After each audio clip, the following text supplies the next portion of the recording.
When it comes to getting reviews, there's one thing very specifically that you want to know about, and that's called review gating. We used to be able to send out a questionnaire, and if people responded with a yes, no, maybe, or a pre 1 to 5 star rating or a 1 to 10 star rating, we would take that in, and if they said we were a top 10 or a 9, we would then send them a review link to go out and review us on social channels like Google Business and Facebook. That's what they call review gating, and now that is frowned upon. Several businesses have been sued for doing that, so we want to protect you in requesting those reviews and making sure that you're managing those reviews effectively. When you send out a review request, you would send it out to an individual request, or you can create a workflow where you can send out requests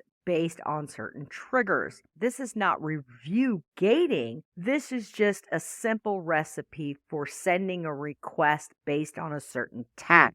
If you've talked to the customer, you could go in and send them an automatic review. Maybe you tag them, raving fan or something fun. Definitely, we need to remember to send them a review request or put them into a workflow. When you go to automations and workflows, if you select create workflow, there's so many templates in here. When you scroll down, there's a recipe to send a review request. I'm going to go ahead and select that right now so you can see what the workflow looks like. This can be based on a trigger, an opportunity one, a tag, or even an appointment when they show up. Based on how you set your trigger, we'll send them a review request. Now you can select to send them a review request via text or via email. And whatever you set up when you set up your text or email is what that text or email is going to look like. In this recipe, they send out a text first, and then they wait about an hour, and then they send out an email.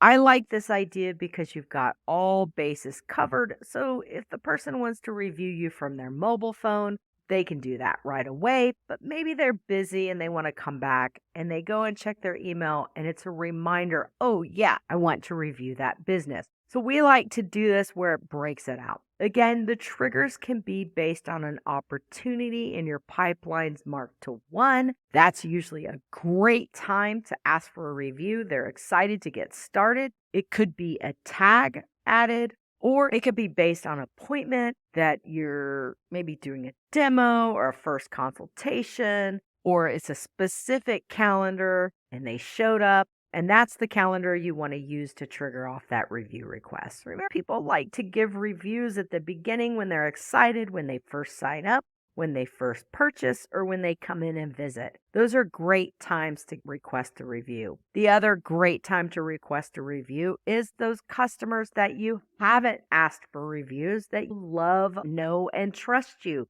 So you want to go into your contacts list and start requesting those reviews from your current customers and then set up a workflow to send review requests automatically based on those positive trigger moments. Oh, it looks like we made it.